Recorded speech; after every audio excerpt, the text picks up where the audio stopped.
Yes. Don't you love live podcasts, guys? Next, we'll do Israel Appreciation Day later and get you guys. We got tons of merch now for sale, so we'll show you guys that a little bit later. Okay. So, Chris, I want to jump to you. Let's go to the main event. The president's going to address both chambers. They may be half full if the Democrats walk out, but it is what it is. What themes do you think he's going to cover? And what do you want to hear him say tonight? What do you want to hear him talk about? Right? If you were writing the script or the speech, well, what do you want? Good question. Robert, I think I told you I was just named one of the top 20 sales speakers in the world. And so I talk a lot about sales and how to sell to people. And one of the things that I find interesting is sometimes I'll go out and I'll be, meeting with somebody, or I'll come home and my wife will say, well, did you ask for, whatever I was going for? And I say, no. And she's like, why? And I say, because they expected me to. And I think the same thing is true if I was giving him advice. And of course, I don't think Donald Trump takes much advice from other people. He just is who he is, and it's always worked for him. I would tell him to walk in there. I wouldn't pick on anybody. I wouldn't be offensive. I would just walk in there and do a Ronald Reagan-esque Morning in America speech. And what would MSNBC panels do afterwards? There'd be nothing to talk about, because he can talk about how great everything is, but he says one thing wrong and they'll spend 4 hours talking on it. So yeah. I would tell him, go in there and just make it the most regal, extraordinary, inspirational speech, and keep the insults and keep that stuff to just a little bit, if or nothing, if possible. Yeah. I don't know if that's possible, given a lot of his. But that's what I tell him to do. I know. What was it? When he was inaugurated, or when he was sworn in, and he was doing the speech, and he was like, "You guys are a bunch of buttholes," and like basically right to their faces. I was like, "Wow, okay, cool." But here's the other thing, Chris. I agree with you. Taking the high road is what you're talking about. Yeah. The one thing I disagree with you on is MSNBC and CNN would still find something to poke holes in. They would call it disingenuous. They would say that he was lying. He doesn't mean what he says. I mean, they're so far in the tank in all of this. But here's what he should. You asked for a specific thing, right? There's a difference. I come from the preacher world, right? There's a difference between preaching and teaching. And this kind of speech is a preaching. You're preaching big grand visions, those kinds of things. But then there's teaching. And I think that there's some things that he could really teach the people about. Number one, tariffs, how tariffs work. Why it's a good thing for us to produce tariffs or have tariffs, even if it bumps up a little bit. And because the average person has no clue. And then they're just told by MSNBC, well, if you tack 25% onto the car, then the car is going to go up, But talk about how just yesterday, Honda Civic, they decided to move to Indiana. And that's a good thing for us. And they decided to move to Indiana so that they don't have to compete with the American-made car that's going to stay at $30,000, and now they got to go to $37,500 or something like that. And so you explain. I think there could be some teachable moments where he could explain the process of some of these things. Mm-hmm. But again, this is more of a preaching thing rather than a teaching thing. But somebody needs to help the average American understand how some of these things are working and will be good for us. Yeah, that's right. And Steve, Doge, Ukraine, the American renewal of the American dream, where's he going with this tonight? And what do you want to hear him say? First of all, I agree. If Donald Trump came out tonight and said that he cured cancer, MSNBC would complain that the doctors have no jobs anymore. Well, I heard CNN's not going to cover it anyway. So I look, Doge, he's going to complain about Doge. And by the way, as a Philly guy, every time I hear the word Doge, I crack up, because in Delco, they would pronounce it Doge, like Hoagie, right? So Doge, he's going to have to talk about immigration and his philosophy on immigration and what's happening. But I think he has to address the tariff issue and domestic, the economy domestically, because prices are still high. Now, obviously, it's only been, a month and a half, and Superman could not impact prices the way that the Democrats are saying that Trump hasn't done so. But the American people want to know, when is the price of milk going to come down?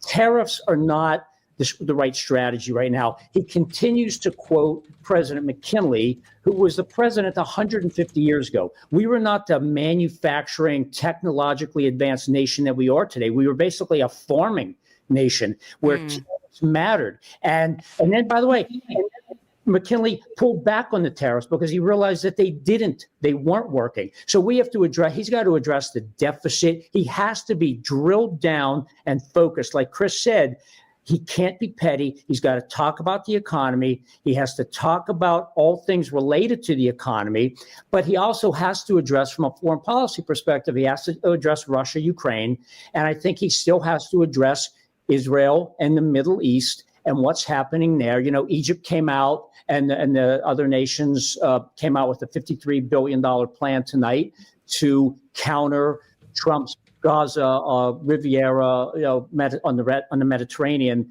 deal, and that's going to come out in the next few days. And there's still hostages in Gaza right now. So he's got a couple of foreign policy things that he has to talk about, but Doge and the spending and domestic policy, to me, has to be the number one.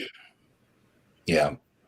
You know, Steve talking about the doctors reminds me of my friend Kevin Sorbo. He said if the press was covering Jesus walking on the water, the headline would be Jesus can't swim. It's like no matter what you do, they're going to twist it, make it the worst. That's right. In New Jersey ease, we call that you can't win for losing. Yeah. Right? I mean they just won't.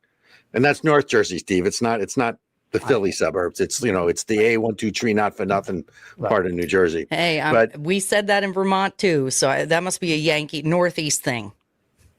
Must be a Northeast thing. So let's talk a little bit though about the whole American dream, because I think one of the things that, and I think what Trump really brings to the table is a vision, right? It's this vision thing. It's what I said in the monologue. He's also teaching America how to fight back, because for 8 years, better part of 12 years, maybe you can argue even 16 years, most of America was cowed into silence through safe spaces, and whether it was being canceled or those kinds of things. So to me, one of the things I'm going to look for tonight is his ability to reach over the politicians, to reach around the media, right? Depending on who's covering, to continue to cultivate that spirit that America is back and America can fight. And really what we're talking about, right, is American exceptionalism. I know he's going to put it in terms of the American dream, but isn't that really the force that's driving all of this? I think so, for sure. But there's a lot of people that don't want to hear that. You know, they still want to have multiple bathrooms. They want men playing women's sports. And by the way, I don't believe that to be the majority. I would think Chris would agree with me on that. But it's that loud group on the left that we still worry about, that we're still focused on. And, Chris mentioned Governor Shapiro. He's still focused on them. Ignore them. You can win. Trump proved that we can ignore that part of the electorate, just that we can ignore the very, very far right. You have to focus on those 80% in the middle. Forget the 10 and the 10. That 80% is what we need to focus on. And politicians only worry about the squeaky spoke. So American exceptionalism, how is that a bad thing? If you, like I said earlier, if you don't like it here, there's a lot of opportunities. Yet, ironically, they were lined up on the southern border. This is such a bad place. They're killing each other to get in here. So I can't figure out, do they want to get in? Do they want to get out? If they want to get in, why would they want to change it back to the country that they just left? Where's the logic to any of it? Yeah. In my speeches, I do this thing where I say everybody wants essentially the same thing. And I prove it to them. I say, I'm going to do a show of hands. Raise your hand if this is you. How many of you would like to have $1 million in your bank account? Every hand goes up. How many of you would like to have a loving spouse, person to share the rest of your life with in a peaceful? Everybody. How many of you would like your children to grow up and have a better life than you? Everybody. How many of you would like to live a long, healthy life and, not get everybody? And so what I do to the crowds is I say, everybody wants the same thing. Financial security, which I think you could say to military security and those kinds of things. They want to be able to have love with their people. They want to have friendships. They want their children to have a better America. And these are the kinds of heartland kinds of issues that it crosses over everybody. Because I would say the same thing about the most ultra liberal person. How many would you like to have $1 million in your bank account? How many would like to have a person to love the rest of your life? How many want your children?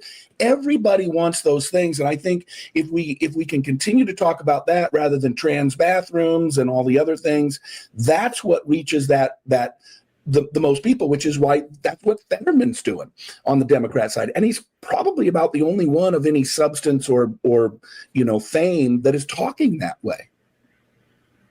Yeah, those are the issues that matter. I mean, if we don't talk about education, transportation, infrastructure, defense, how are we going to advance ourselves in a country? Where do trans bathrooms and all of those issues, by the way, they may be important to some people. I'm not saying they're not important issues to some people. That's fine. Those do not advance our country, right? Go to other countries. They don't talk about those issues. They function through all the things that matter in the country. You all know that the war on public education right now in the K through 12 space is derelict. The NEA just had released their findings. Kids are graduating high school as literal dummies. They can't read. They can't write. They're getting into college, and we have this no child left behind. When I grew up, we left kids behind. You know why we left them behind? Because they couldn't read and they were morons and they deserve to be left behind. We got to start leaving kids behind again. Enough with the no kid child left behind again.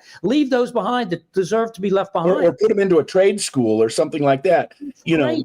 Trade schools, college isn't for everybody. No, they have trade schools. They have 2-year associate degrees. There's an opportunity for everybody in this country, depending on what that opportunity is. Everybody's not going to be the president. Everybody's not going to be a senator. Everybody's not going to be the CEO, right? But there's opportunity to make a real living here. Yeah. Amen. And some of those trades are starting to pay pretty well because it's supply and demand. Else. If you speaking of, now you have a job for life. Yes. Speaking of paying well, y'all go to Israel Appreciation Day and check out the merch. Okay. If you have not yet gotten merch from Israel Appreciation Day, where did it go? Let's add this to the stage. Okay, you guys, look at this. We not only have the logo stuff, but now the beautiful artwork that was a part of the event. You can now have a piece of it yourself. You can have a print. Look at that. Look at how beautiful that is. You guys, go buy some merch. Support the channel. Brought to us by the artist Albert Levy, who's the artist for that. Yes, Albert Levy, right? Mm-hmm. Yes. Absolutely. So look at we even have cute stuff for women. Little crop tops. It's not just boring T-shirts and stuff like that.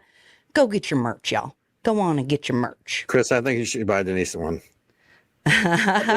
She likes those beanies. I just looked at the beanie online. The beanie, the girls are all wearing beanies now. Yes. Well, speaking of beanies, okay, that was also a terrible transition, you guys. I gotta work on my transitions. You're working on your life transition. That's okay. We still love you. Okay. It's okay. So we've got a couple more guests joining us for this part of the hour. We've got Olga Maria, the Latina Libertarian, who was the Libertarian Party chair when I was running for Congress. She was my chair. And then we've got Ben Weir, and hopefully I didn't screw it up, Ben. It's Weir, right? Yes, that's correct. Okay.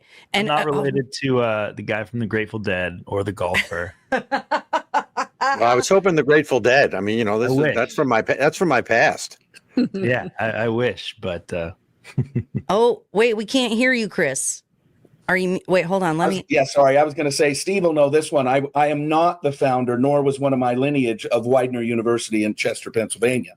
But I was in the wrong branch of the family. I ended up in the broke branch of the family. Well, if you're lucky like me, you get a last name like Bundy, and it doesn't matter if you're related or not. The best day of my life was getting married when I got to get rid of my last name. Love you, Mom and Dad. Love you guys. It's Ted Bundy. It could be Al Bundy. Any Bundy. Well, no Bundys. No famous Bundys are good, y'all. None of them. No. Al Bundy is acceptable. Let's be honest here. Al Bundy is acceptable. So, ladies, gentlemen, welcome to Of the People. Yes. Thank you. Nice to be here.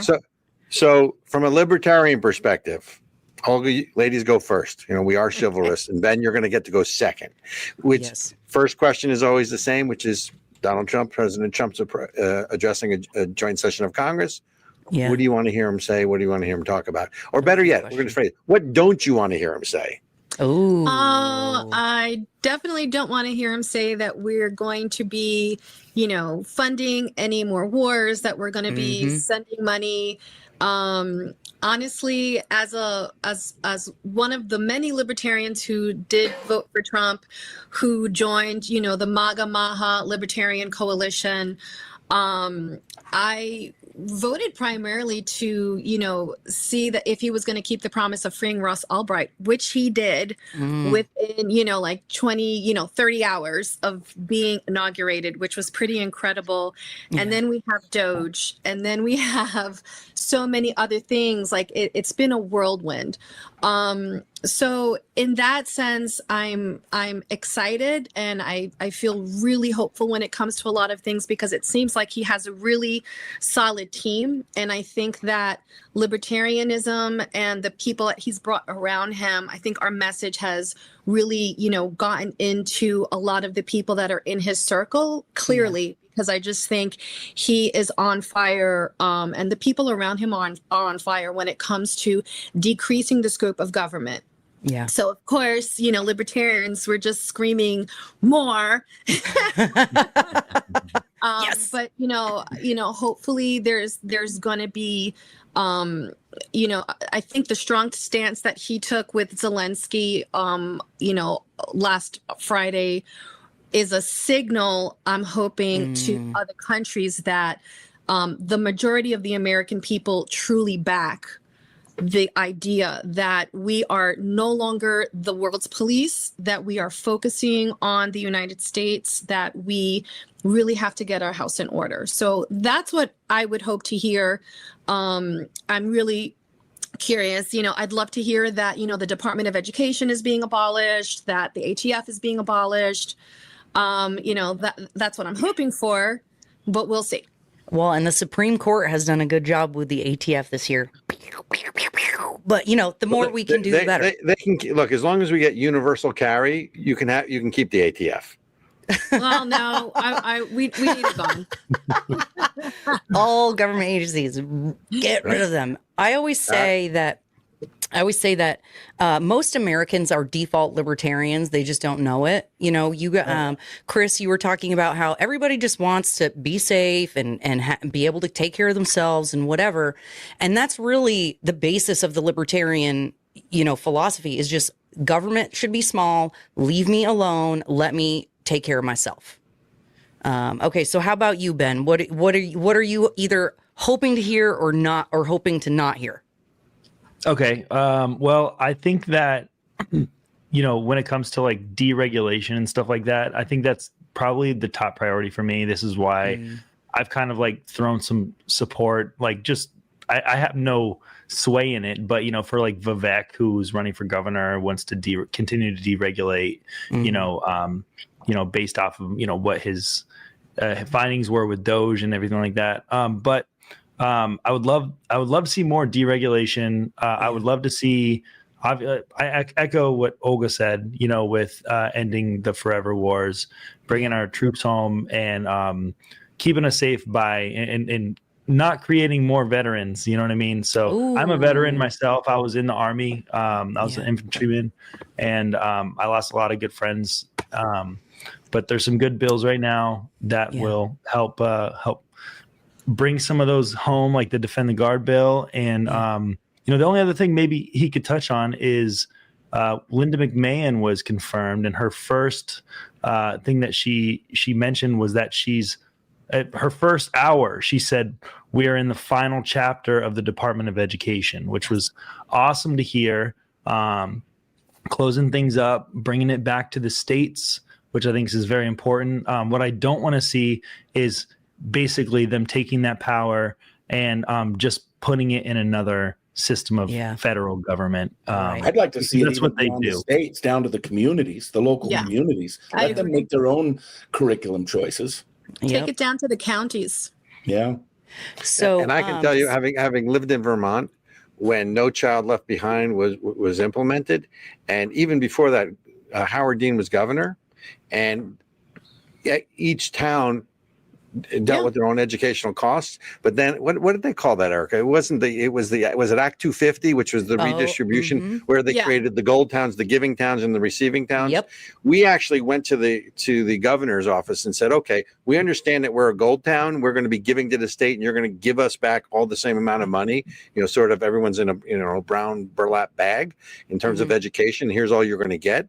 But then we said we want to put together a foundation and raise our own money in addition to what the state gives us. Nope. To be able to fund education in our community to the point that we think we could and we needed, and we were told no. That's right. That's where I draw the line. We were told that you can only spend the amount of money we give you locally. But you have to be That's careful. because parents are thinking about their children. How do I get the best curriculum to my children?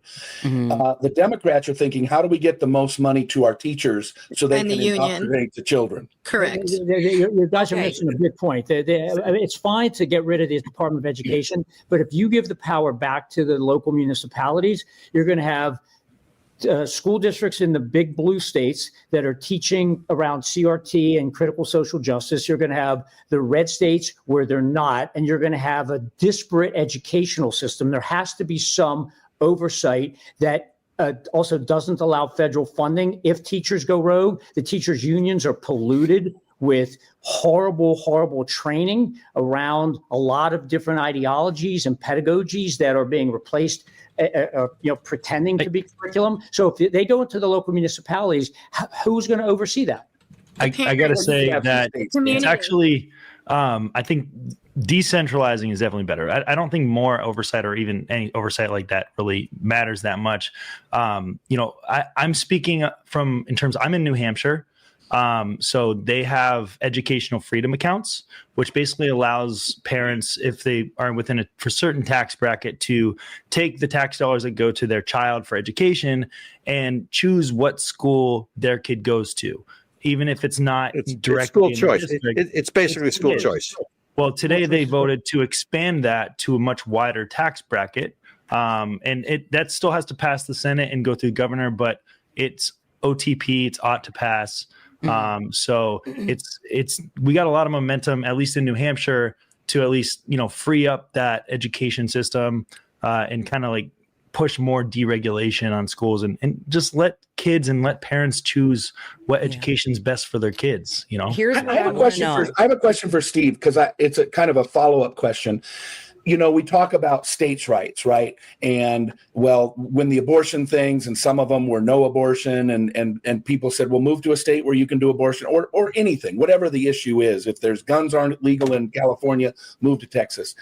Could that not also solve the issue of education? I think what we're also talking about, school choice, could solve the issue, especially if they had that money that was given to them by the state to go to a school. You'd see schools spring up all over the place to counter the CRT. But couldn't you also just say, move to another state?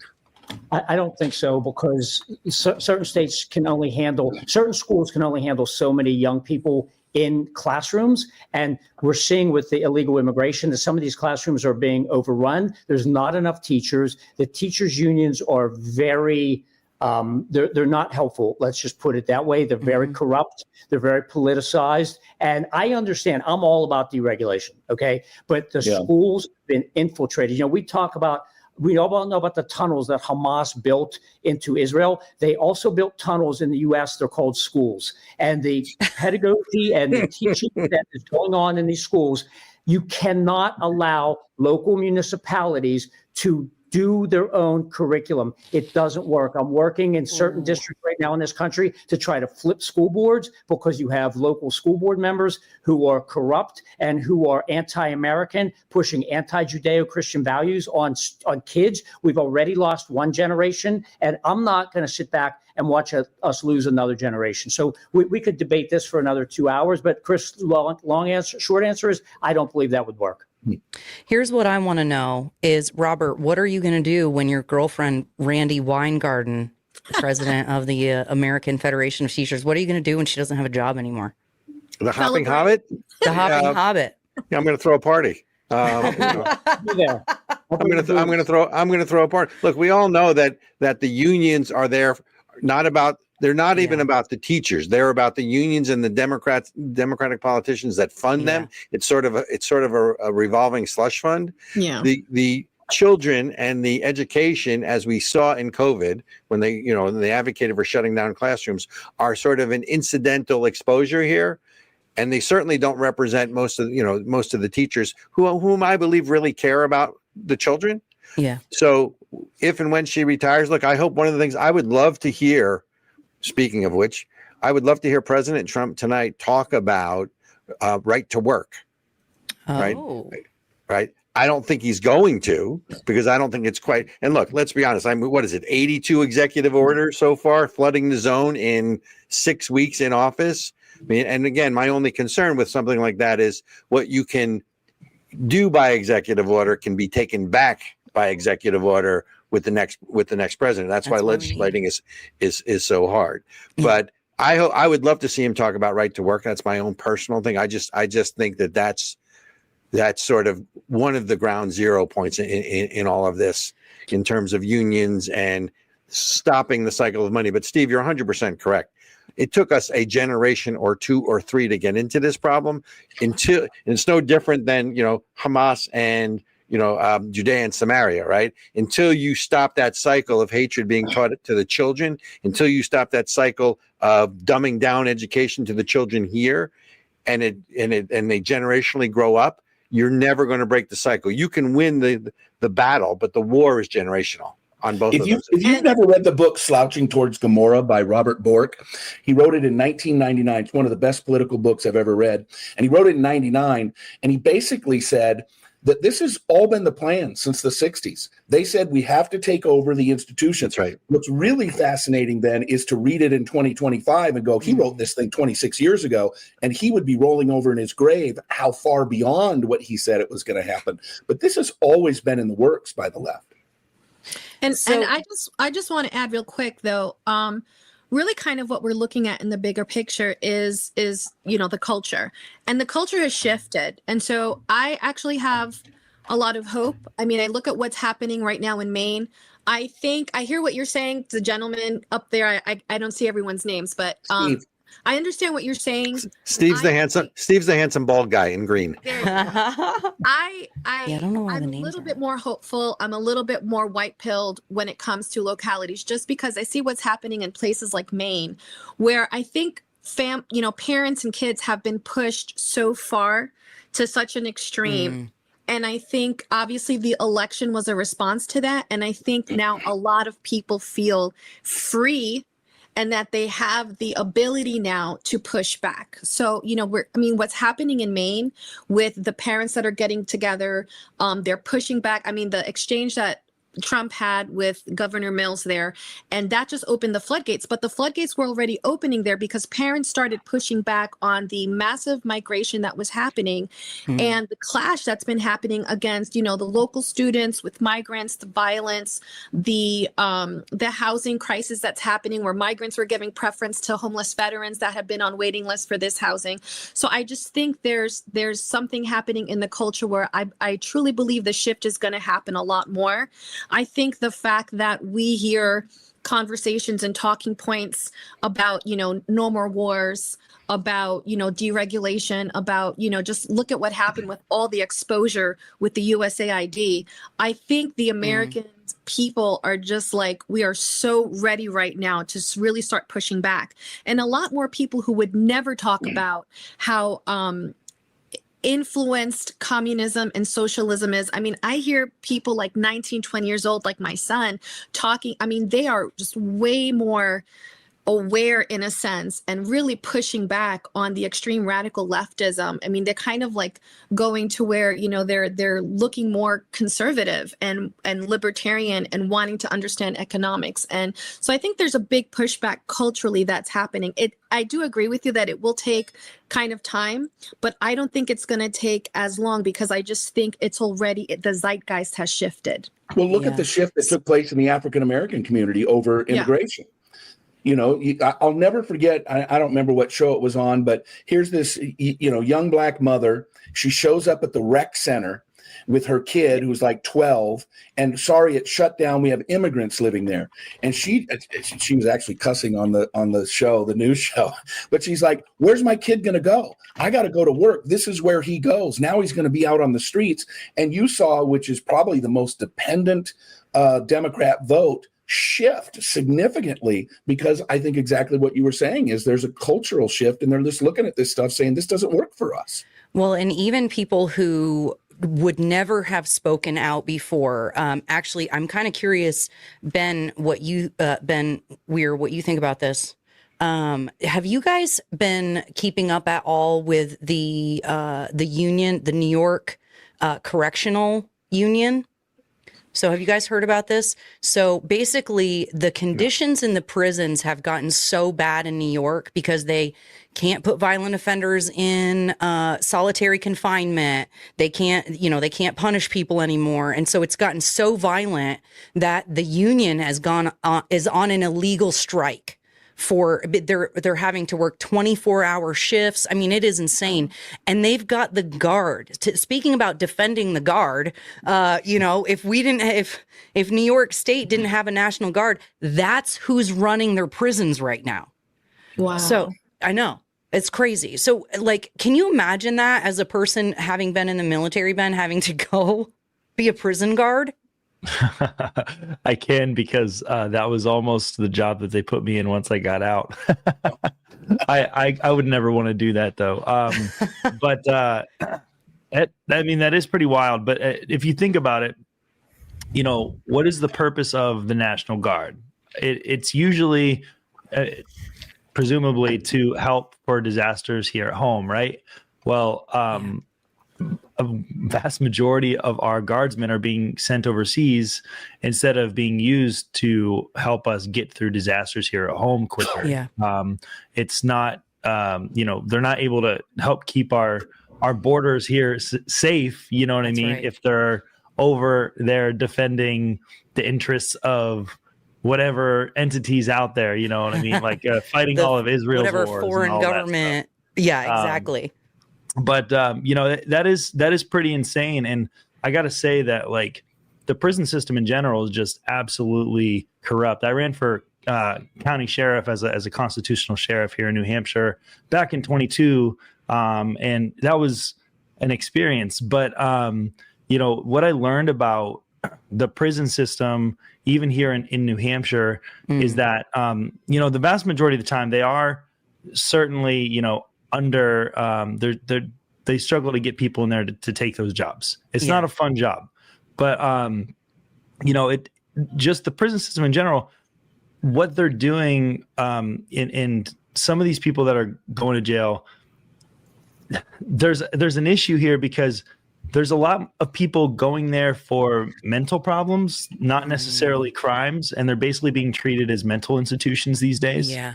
And it's not the job of prison guards. Like, do you think a prison guard is going to be a good psychiatrist to help people figure out what they're dealing with mentally? Like Ronald Reagan's largely responsible back in the day for shutting down a lot of mental institutions. And but Geraldo Rivera, if you guys remember that. I remember that. Geraldo. Yeah, sure. Yeah, but ultimately, I think that there's a lot of people in jail or prison for mental problems that we need to fix that problem too. Maybe separate it out. And I'm not advocating for more federal bureaucracy here. A lot of prisons are privately owned and funded anyways. You can actually get stocks in prisons. That's pretty, it's actually, you didn't know that? Like, the prison system's mostly privately owned, and you can get stocks in it, and it's a great. And this is the problem, right? Because when you privatize something like that, the lobbyists go to the politicians and they say, we need to make this a 10-year mandatory deal, right? And so then, yeah, you're right, 10-year mandatory or whatever. We need to change the laws, and all they're doing is filling the coffers of the guys who stroked them the check at the last fundraiser, and that's a problem. Yeah, but that's where we find ourselves. Who was the guy? Hold on. Who was the guy Biden pardoned? Yeah, the judge in Pennsylvania. Yeah. Who had a deal where they were jailing minors and the judge was getting a kickback, and that judge was one of the ones that was pardoned. I mean, the other side of this issue is that there are many laws that exist that prosecute people for victimless crimes. So as a libertarian, like, if we could get rid of laws that are victimless crimes, and then we can focus on, you know, having people, you know, dealing with people who are like hardcore criminals, but there are just a lot of things that are criminalized, and this clogs up the system. It clogs up the jails. Again, part of what Ben was saying is like part of this lobbying is to have like BS things that are criminalized that shouldn't be criminalized, and then we have this monstrosity happening. Hopefully on the federal level, like maybe one of the things Trump can do could be like, for example, whatchamacallit, deschedule marijuana as like a class 1 narcotic. Like, I think that would help. Just things like that that are not necessarily bring it down to the states, or just, you know, when it comes to certain things that that create interactions with police that are unnecessary and clog up the criminal justice system. And then, you know, the hard crimes, like where they're against life and property, they just can't be dealt with. And I think that also, like, in the bigger picture, will kind of help. I would hope, like, just limit like the ability of lobbyists to be like, hey, let's make this, you know, like a minimum, you know, 3 strikes and you're out, or whatever. The problem with that is, you know, they did do that, and some of these woke progressive DAs allowed and verbalized that you could go into store. We wouldn't prosecute up to $500 worth of theft. $1,000. You know, everybody went into all the stores in the big blue cities and stole $500 a day. Well, that's not a victimless crime. Like, that's a crime against property. Yeah, but and also the police have something called the broken glass theory. Yeah. And that's if you start to ignore neighborhoods where they just break the glass, it's a test. Then they do more and they do more and they do more. If you commit a crime, you should be properly convicted for whatever that crime is. Doesn't mean everybody's got to go to jail, but there needs to be a deterrence. There is no deterrence in this country anymore. Well, there's got to be a speaking of deterrence, you're talking about a consequence. Yeah. There has to be consequences. Okay, hold on. I've been trying to bring Bruce Abramson into this call for 10 minutes, and y'all will not stop talking. You guys got to take a break. Okay. We have another guest, you guys. We got Bruce Abramson here, Dr. Bruce Abramson. Bruce. Dr. Bruce Abramson added to the stage. My man, Hello. The man, the legend. I don't understand, Ericka. They kept giving you all these ins, talking about mental illness and encouraging. Speaking of mental illness, Exactly. Let me bring Dr. Bruce in. Exactly. Yeah. Speaking of mental illness. So, ladies and gentlemen, joining us is Bruce Abramson, Dr. Bruce Abramson. I don't even want to start with how long his resume is, but I'm glad you joined us because I want to get back to the Trump issues. Look, the first thing that Trump did when he got elected was start Doge, right? And explain to me and explain to everybody else and our listeners what zero basing is. I mean, from an economic standpoint, and you have all these degrees, so it means you're one of the smart guys. Explain this can you just put it on an 8th grade level for guys like me, though? Sure. Here's the beauty of what Doge is doing. And it would be great if Trump actually explained this in his speech tonight because people don't understand. Yeah. Under normal circumstances, when you come into a new job, you're writing a budget for your organization for next year, you take over as management of a new company, you inherit whatever is there, and that becomes your baseline. And then you come in and you say, let me look at what's there. And yeah, you know, I got to bump this up a bit. I can bump this down a bit. This division doesn't seem to be doing anything. You know, I have a feeling that the payrolls are padded. Let me look into it and I'll look over who's there and see who I can cut. And it's normally the way that things go. Your baseline is whatever you inherit, whatever you start with, whatever you did last year. And then as you look ahead, you try to make minor adjustments. And that's actually not a bad way to go if your idea is, you know, last year went pretty well. And we kind of like about the same performance this year, maybe a little bit better. And so we'll take what we've got and we've tweaked it. Yeah. There's another approach to management and to budgeting, and it really comes to budgeting literature. It's called zero base. And that says, no. The baseline is zero. Okay. We're going to go back to zero. We're going to take a completely blank sheet of paper. And now we're going to look at what's on the table one at a time and say, if I can justify it based on what's here today, great. If not, it's gone. If it has to be a completely different number than it was last year, that's what we're going to do. So here's an easy example of where Musk did this at Doge. There was a story about a week and a half ago where he sent a memo to everybody. You know, if you were on the federal payroll, you got this memo that said, send me 5 bullet points of what you did during the week. I love that. Okay. And this is beautiful because this puts the incentives in the right place. So now all of a sudden, instead of saying, look, if you're on the federal payroll, we're going to keep paying you. We're going to assume you have your job. And then we'll go and we'll look at one department at a time. And if we find a couple of people here who don't belong and a couple of people there who haven't been showing up and someone who died 5 years ago, then we'll clear them all. Instead, what he did was he said, okay, if you're getting this message, assume you're fired. Okay, assume you don't have a job unless you meet this minimum requirement. I want you to write back with something that basically says, hi, I exist, I read employer email, and in my personal opinion, I am conferring value on the organization. That's it. You don't have to make a compelling case. You don't have to actually be conferring value. Just tell me that you think you're earning your keep and you got your job. And if you can't meet that, then you're gone. Now, all of a sudden, we've taken it back to zero, okay? Momentarily, not even for a full pay period. Momentarily, the federal workforce is zero. And now we're letting everybody who claims to have been on the federal workforce an easy way to get back on. All right. So let me ask you, everything. I think we got to mute something. Thank you. So let me ask you, Steve, is it legal? I'm not a lawyer. You play one on TV. But you play one on TV, no? I think we're going to find out in the coming months. I mean, I don't know why it wouldn't be, but we're going to find out. I actually don't know the answer to that.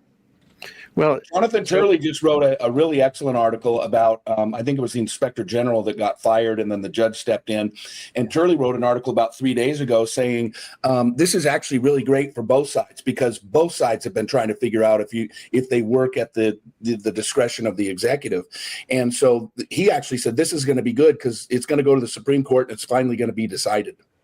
And that's really where I was going with this because I think we have, since Nixon, we have moved away from a strong executive, right? Little by little, Congress has sort of usurped that authority, even though Congress doesn't pass laws anymore, because then it goes back to the executive to pass executive orders. So I do think it ends up in the Supreme Court to try to better define the relation between the three supposedly co-equal branches of government. But Ben, let me ask you from a libertarian perspective, does the Libertarian Party want a strong executive or a weak executive, right? Donald Trump's a strong one. Okay. This is a loaded question. Let me tell you. Because of course it was. Question, of course it was a loaded question. I cannot wait to hear this answer. This is how you earn your keep, Ben. Right.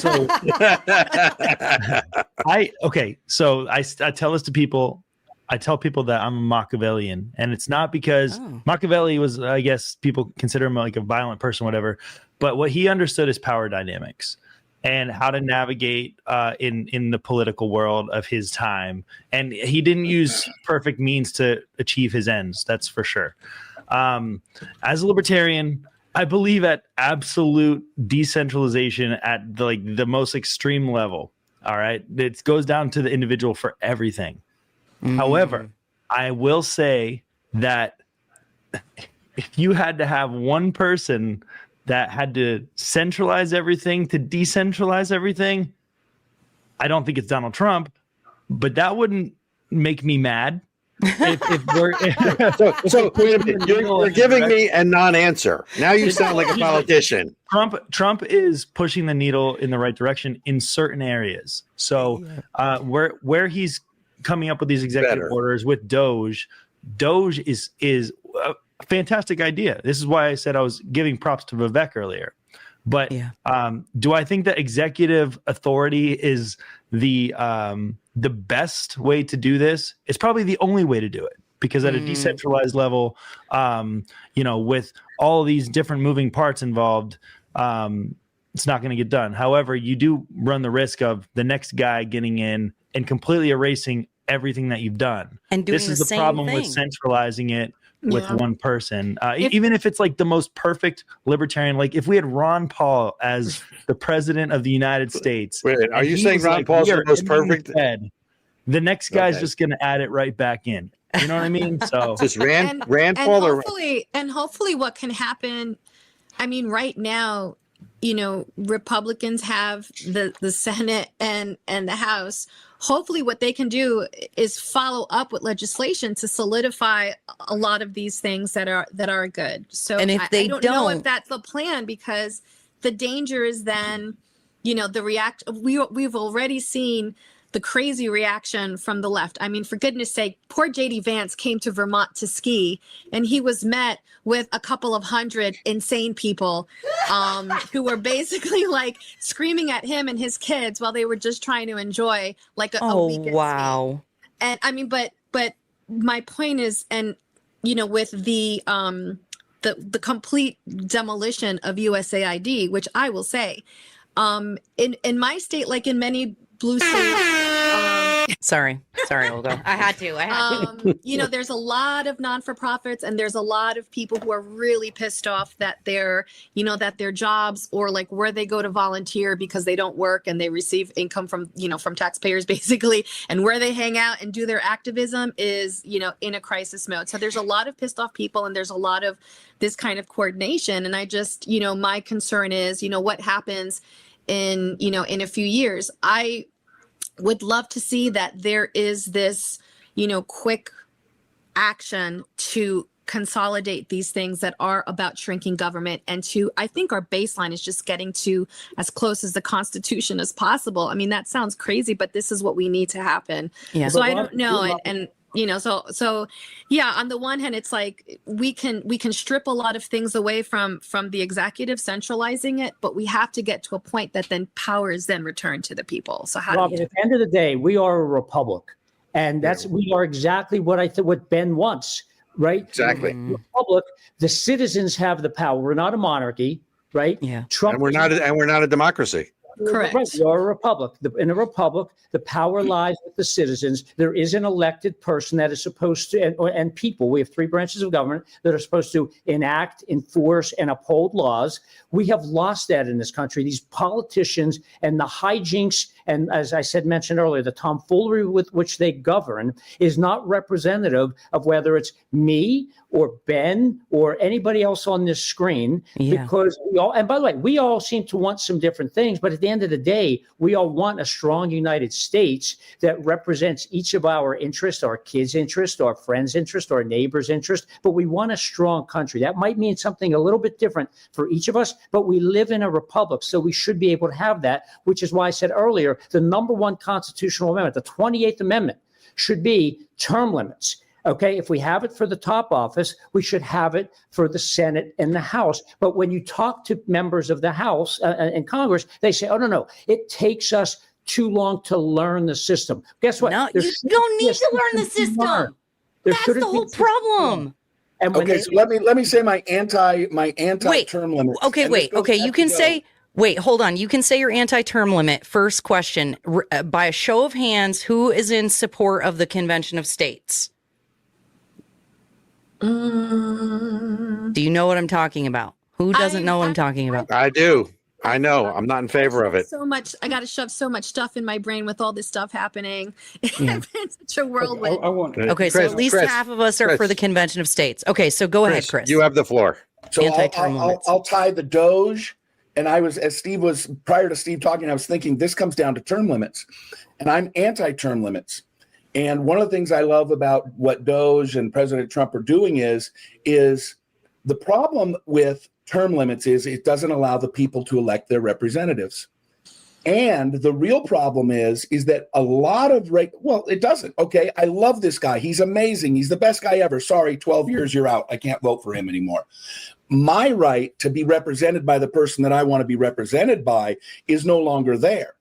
However, the real problem is not the politicians. They do a lot of bad things. Most of the bad things are done by unelected bureaucrats.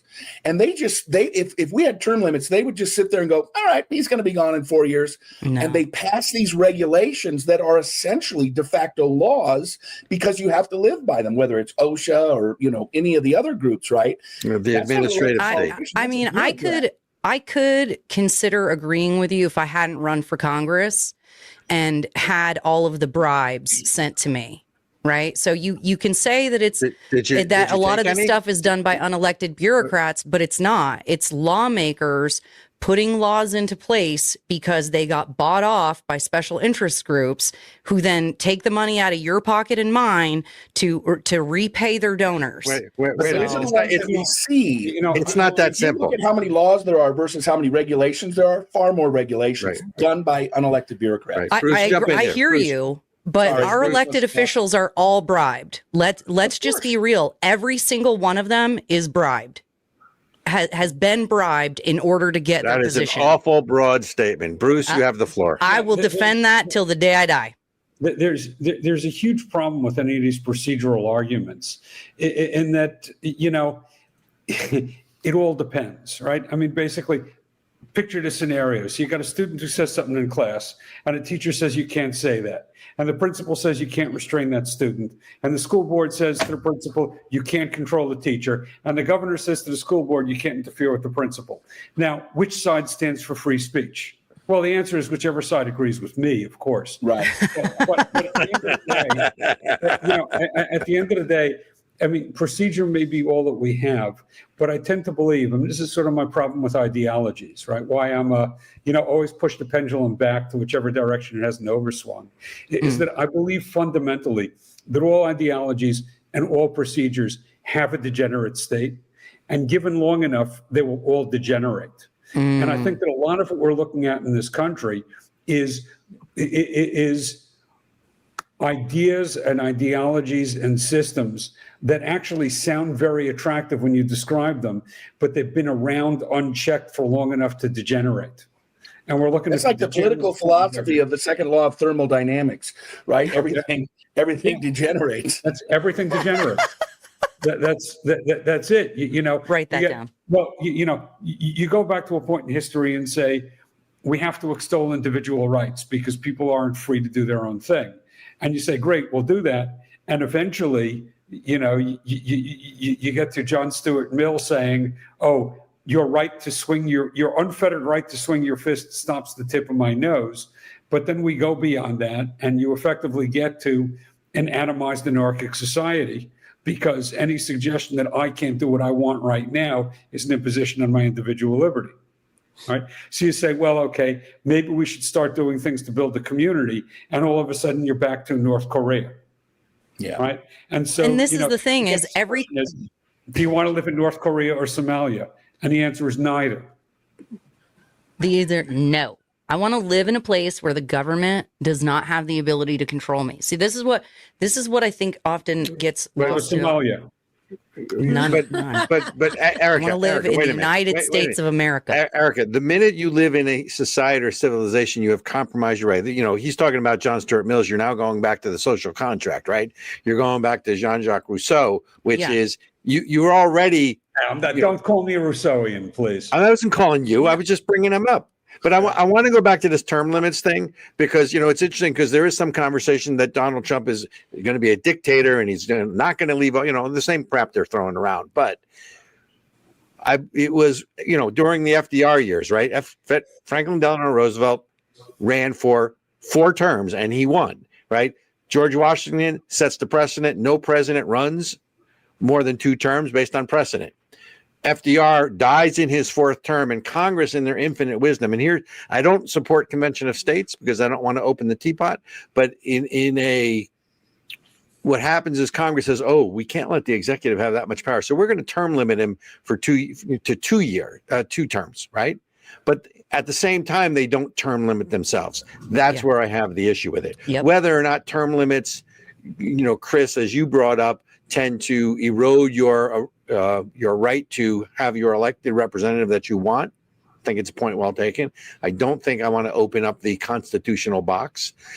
But if Congress saw fit to limit the term of the executive then why is the term of the legislature, which is a co-equal branch of government, also not limited?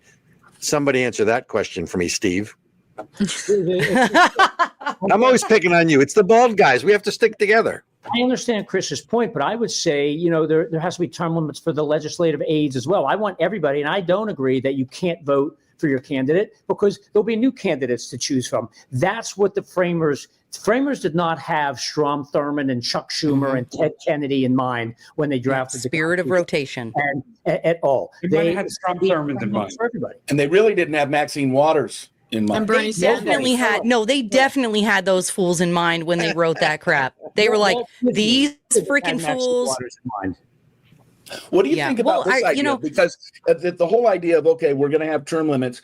What about taking all these federal employees and rotating them to, okay, you can work 10 years at this agency. I love that. At the end of 10 years, you go to another. We'll give you preferential treatment on hiring, but you get them out of that niche that they've been writing regulations that are basically just laws and usurping Congress's power by writing regulations. Well, now they're not in that building anymore. Now they're over here, and they might do the same thing there. But they still you're rotating those employees out. But they still have power. They still have influence. They still, again, all these elected officials. I'll say it again. They've all been bribed to get into the office. Do you fire the bureaucrats? Do you say you can only work? Absolutely. We shouldn't have a bureaucracy to begin with. Probably have so many. Well, you have to have somebody that runs the agencies. If you have an agency, you have to have some employees who push the paper. Yeah, but you've missed the argument that they're putting forward of it, which is that we need dispassionate experts, right? And so, fine, I've spent 10 years writing environmental regulations, and all of a sudden you're telling me I'm in charge of transportation. I mean, there goes your expertise argument. Right. So, yeah. I don't like the argument and I don't agree with it, but you have to understand that is the point. Well, then we need to turn limit our bureaucrats then, because they're the ones who do the most damage. Well, we need to limit the bureaucracy. I mean, if anything that USAID and DOGE is starting to show us is how, the administrative state is, like if you're dividing this up into like pieces of pie, like our elected officials are like one piece of the pie and the administrative state is like 9/10 of it. But this is exactly like we have to and we've only just seen the tip of the iceberg at this point, and it's been such a revelation. And one that, for me, it's like to my core. And I think a lot of people feel this way. So many people are extremely upset. I've never seen abolish the IRS trend. People who are not libertarian. Well, wait a minute, Olga. That's one thing I think everyone on this show could agree on. Is abolishing the IRS. You see people who they're not political, like the thought never occurred to them, and they are just jumping on and sharing they don't even want to file their taxes this year because they are livid at what's happening. And this is just the tip of the iceberg. And so, I hope it would be great if we could scale back the bureaucracy, because in reality, that is really what needs to happen. It's a scary idea because we just are so used to having so much of it. But I think we're in a revolutionary moment right now. And I think if DOGE continues to do what it's doing, and we have, the incredible efforts of, not only Elon Musk and that team, but people like Data Republican and what she's revealing and what she's starting to focus on, the interrelationships between the bureaucracy and these non-for-profits and politicians and sitting judges and their families. So much is coming out. My white pill would be, my hope would be that so many people are becoming radicalized in all this and really want to see a complete return to a lot more constitutional constraints on the federal government. And that means that the bureaucracy is going to have to shrink. All right. In the time we have left, let's do a round robin. Yeah. Bruce? So I just wanted to say that's I agree with all of that, but I also think that what you're looking at is exactly the degeneration of a good idea, right? That the original idea behind the bureaucracy is, hey, what if instead of the governor's drinking buddies and cousins writing land use regulations, we hired somebody who had actually studied land use? Okay, that's where the bureaucracy comes from. And it's just been on autopilot for so long that now we're sitting around thinking, I'm not really sure I wouldn't be better off with the governor's drinking buddies. Correct. Yes. All right. In the time we have last comments, Mr. Widener, sir. What you want to see tonight? What you don't want to see?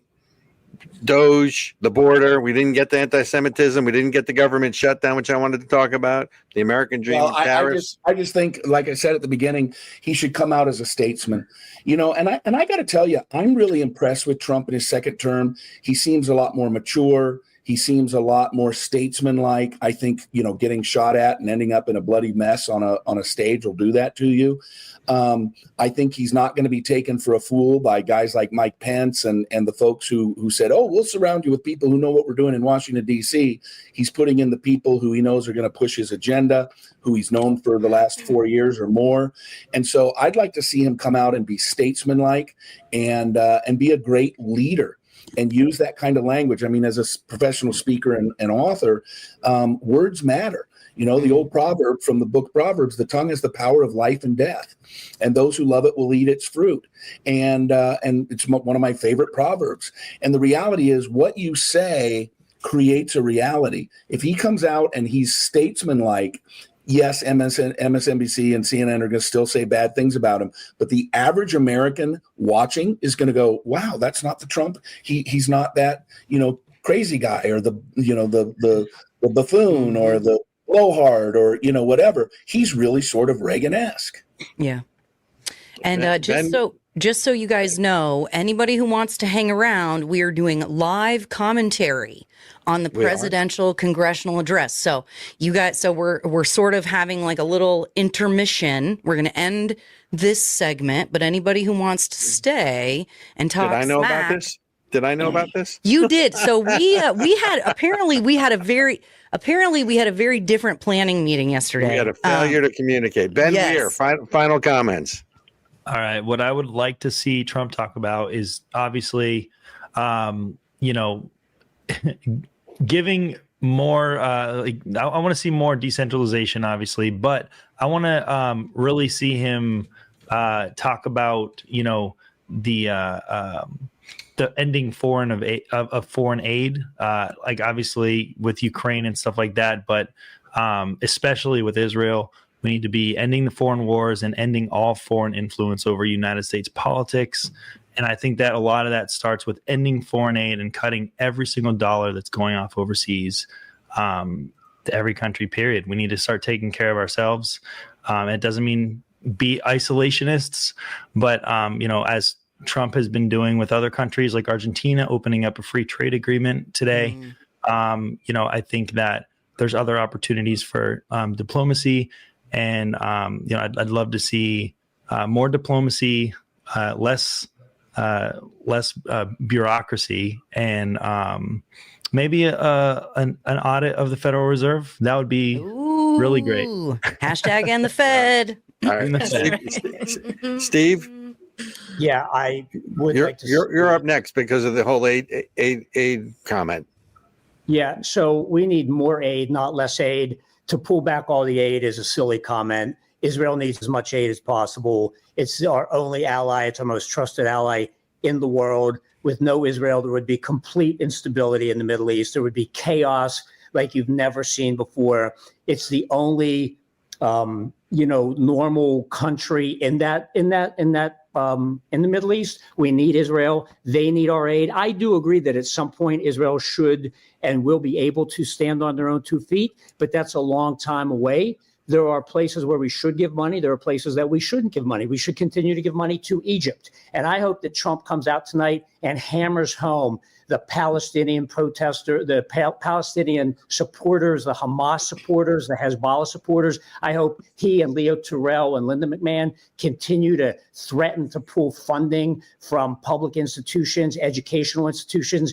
We have to de-radicalize these places. They are ruining young people. And like I said, we lost one generation. I'm not going to sit back and watch another generation get lost, but to suggest that we should pull back on aid is a non-starter. And by the way, it ain't going to happen. Okay. Right.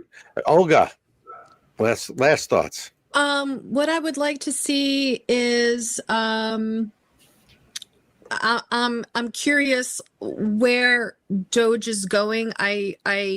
I think there's been a really good momentum with it. I think it's stirred and it's opened a lot of eyes for, just like I said, everyday people who are not necessarily, you know, they may have voted for him, but they're not hardcore. I think this is something that's radicalizing people. I would like to see more on that, in terms of going into like how many more agencies, and deregulating and decentralizing, you know, kind of getting rid of a good amount of the federal bureaucracy. Like, I'm really hoping like that exposure continues to happen. So I'm hoping to hear more about that tonight.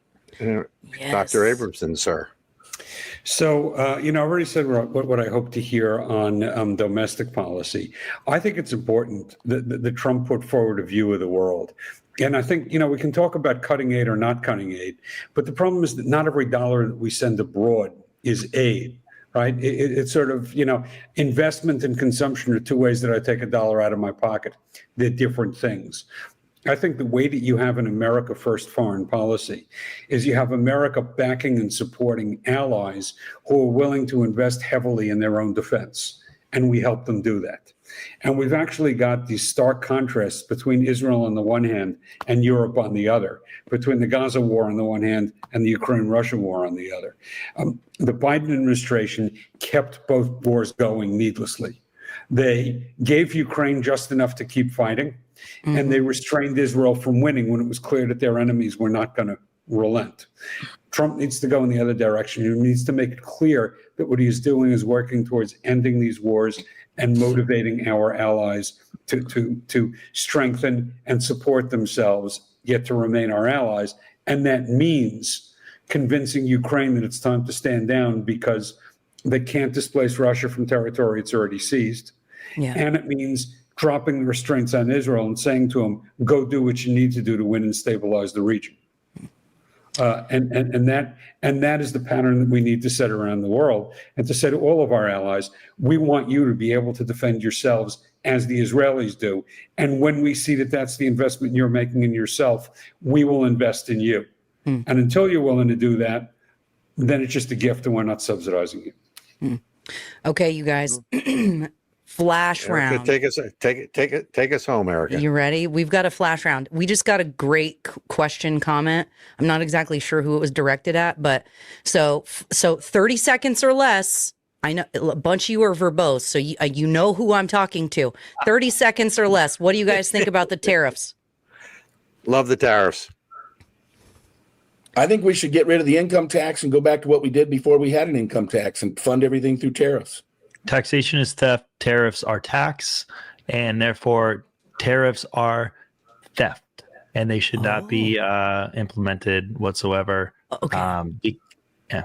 How, Ben, if you're on after, we're totally talking about this. Clarification, though. How is it theft? Nobody's required to pay that. Well, hold on. It's 30 seconds. This isn't talkback time. He has 12 seconds. Because it's reflected on the consumer. It's just a tax that's passed off to the consumer. That's all it is. It's all voluntary. It's all voluntary. I don't have to. Okay, but this isn't debate time. If you want to stay for debate time, you can stay for the commentary later. I don't have an issue with tariffs when needed. I think now is the wrong time. So I'm thumbs down.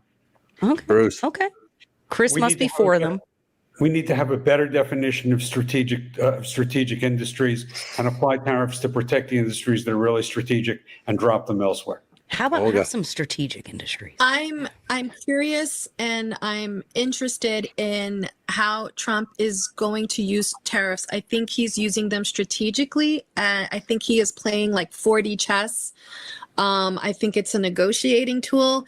If the stepping stone is, you know, we abolish income tax and then tariffs is a thing and then we can choose not to buy, I'm open to that stepping stone because I'd love to abolish income tax. I'd love to abolish property tax. I'm more curious about it because I see some of the concessions that are happening as a result of him using tariffs as a negotiation. So I'm really curious. Okay, it was 30 seconds, Olga. I didn't think you were going to be the one that went over. I know. No, I didn't. Stop. You had Olga on your bingo card just over 30 seconds. Thanks. No, I love it, you guys. I love it. So we just want to thank everybody that's been here today. Now, remember, Yes. So now remember, we're going to have live commentary on the congressional address. So if you want to stay, any of the guests, you guys want to stay on, hang out and talk smack, we can do that. And then, and you guys watching, stay and hang out. So around the screen, the horn. we've got Chris Widener, Olga Maria, Ben Weir, Dr. Bruce Abramson, and Steve Rosenberg. Thank you guys all for being here tonight, guys. Sharing your opinions, sharing your thoughts. So who's going to stay and hang out with us? I'll chill. Yeah. I got a newborn that's fussy out there. So Oh, what? Okay, Ben. I'd say you have your priorities right, Ben. yeah. If you want to come back though, bro, you are welcome, because this is fun. I like getting to argue a little bit in a good-natured argument is good for everybody, y'all. So Sure. we just Everyone want to needs the neighborhood anarchist, right? Right. Amen. I can Good come back. kind. I can come back in a bit, but I need a few minutes off screen. Yeah, you got it. Okay, so you guys, if you have been watching for this long and you hated it, go ahead and like it anyway. Leave a hate comment, because all engagement is good engagement. But if you did get something out of it, go ahead and share with your friends and family, subscribe to the channel that you're watching on, and leave us a thumbs up. All right, you guys? And make sure to go check out our sponsors, Israel Appreciation Day and the American Center for Education and Knowledge, and donate and buy some stuff. merch. Buy some merch. Okay, you guys. So here's what we're going to do. Here's what we're going to do. We are going to play a 5-minute countdown. We're going to play the Israel Appreciation Day highlight reel, and then a countdown. And so we'll be back in about 5-7 minutes. All right, y'all. All right. Bye. Thanks, everybody. Bye.